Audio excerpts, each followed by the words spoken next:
ఈరోజు దేవుని వాగ్దానం తిమోతికి రాసిన 2వ పత్రిక 4వ అధ్యాయం 22వ వచనం.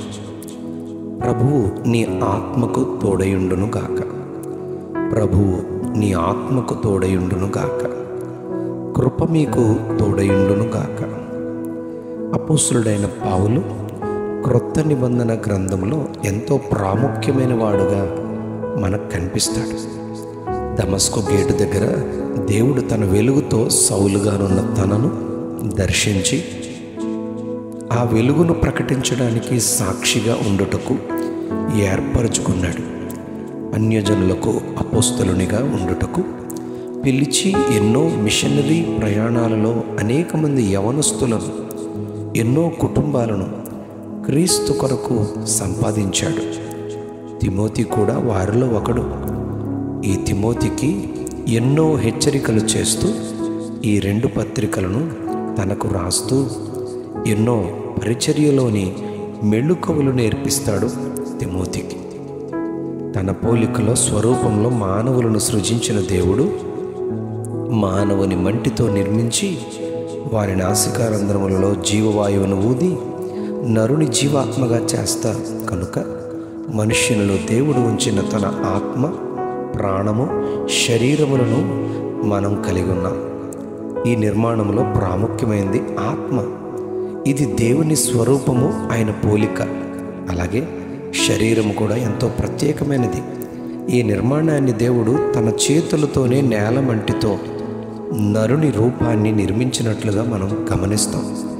ఆది నుండి అపవాది దేవుని పోలికలోనున్న మనలను దేవుని ఆజ్ఞను తిరస్కరించి తినవద్దని చెప్పిన చెట్టు ఫలమును తిని ఆత్మలో చనిపోయారని వాక్యం బోధిస్తుంది. ఎఫెసీ పత్రిక 2వ అధ్యాయం 1వ వచనంలో మీరు అపరాధముల చేతను పాపముల చేతను చచ్చిన వారై ఉండగా ఆయన మిమ్మల్ని క్రీస్తుతో కూడా బ్రతికించెను అని చెప్పబడింది. క్రీస్తునందు విశ్వాసం ఉంచి ఆత్మలో బ్రతికిన వారిని ఆత్మ చేత ముద్రించాలని ఎఫెసీ పత్రిక 1వ అధ్యాయం 13వ వచనంలో చెప్పబడింది. 14వ వచనంలో పరిశుద్ధాత్మ దేవుడు మన ఆత్మకు సంచకరువుగా ఉన్నారని అక్కడ చెప్పబడుతుంది. అలాగే 2వ అధ్యాయం ఎఫెసీ పత్రిక 18వ వచనంలో తండ్రి సన్నిధికి అనగా ఆత్మలో మనము దేవుని సన్నిధికి చేరగలుగుతూ ఉన్నాము అని రాయబడింది. అంజూరపు ఆకులు కచ్చడములుగా కొట్టుకొని దేవుని నుండి దూరముగా పోయి చెట్టు చాటున దాగుకున్న వారిని దేవుడు తన ఆత్మ ద్వారా బలపరుచుచున్నారని, ఆయన సన్నిధికి నడిపించగలుగుచున్నారని 4వ అధ్యాయం 4వ వచనంలో చదువుతున్నాం. వాక్యమును పాల వలన దినదినము ఆయన మనలను బలపరుచుతూ ఉన్నారు. 5వ అధ్యాయం 19వ వచనం ఎఫెసీలో ఆత్మలో పరిపూర్ణులమై అపవాది తంత్రములను ఎదిరించుటకు శక్తి గలవారముగా దేవుడిచ్చు సర్వాంగ కవచమును ధరించి వాక్యమును ఆత్మఖడ్గమును ధరించిన వారమై ఆత్మ వలన ప్రతి విధమైన ప్రార్థన విజ్ఞాపనలను చేస్తూ దేవుని శక్తి ద్వారా మోసగించే సాతానును జయించుటకు తప్పకుండా ఆయన మన ఆత్మకు తోడుగా ఉండాలి. కృపను కూడా దేవుడు మనకు తోడుగా అనుగ్రహించాలి.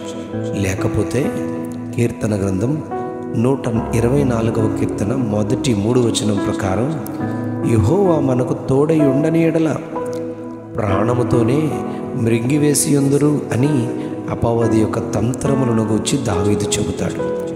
లూకా సువార్త 23వ అధ్యాయం 46వ వచనంలో యేసు ప్రభువు గొప్ప శబ్దముతో శిలువ మీద నుండి తండ్రి నీ చేతికి నా ఆత్మను అప్పగించుకొనుచున్నాను అంటారు. అలా చెప్పి ఆయన ప్రాణం విడిచిపెట్టినట్లు అక్కడ వ్రాయబడింది. 3వ యోహాను 2వ వచనంలో ప్రియుడా నీ ఆత్మ వర్ధిల్లుచున్న ప్రకారము నీవు అన్ని విషయములలో వర్ధిల్లుచు సౌఖ్యముగా ఉండవలనని ప్రార్థిస్తున్నాను అంటాడు గాయుకు చెబుతూ.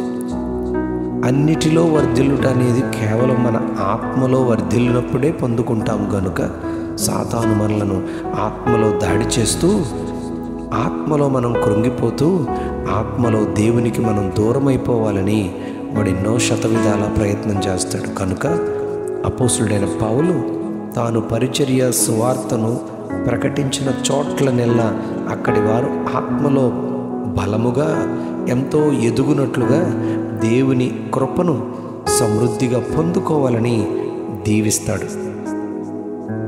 1 కొరింథీ 16:23 యేసుక్రీస్తు కృప మీకు తోడుగా ఉండునుగా కానీ దీవిస్తాడు. 2 కొరింథీ 13:14 పౌలు గారు ప్రభు అయిన యేసుక్రీస్తు కృప మీకు, తండ్రి అయిన దేవుని ప్రేమ, పరిశుద్ధాత్మ సహవాసము మీకు తోడుగా ఉండాలి అని దీవిస్తాడు. గలతీ పత్రిక 6:18 ప్రభు అయిన యేసుక్రీస్తు కృప మీ ఆత్మతో ఉండునుగా కానీ దీవిస్తాడు. ఫిలేమోనుకు రాసిన పత్రిక మొదటి పత్రిక 25 మొదటి అధ్యాయం 25 యేసుక్రీస్తు కృప మీ ఆత్మకు తోడుగా ఉండునుగా కానీ దీవిస్తాడు. చివరి గ్రంథమైన ప్రకటనలో కూడా 22వ అధ్యాయము 21వ మాట అనగా చివరి మాటగా యోహాను పరిశుద్ధులైన వారందరికీ యేసు ప్రభు కృప తోడుగా ఉండునుగా కానీ దీవిస్తాడు. ప్రభు ఆత్మ మనకు తోడై ఉండునుగాక. Amen, amen, amen.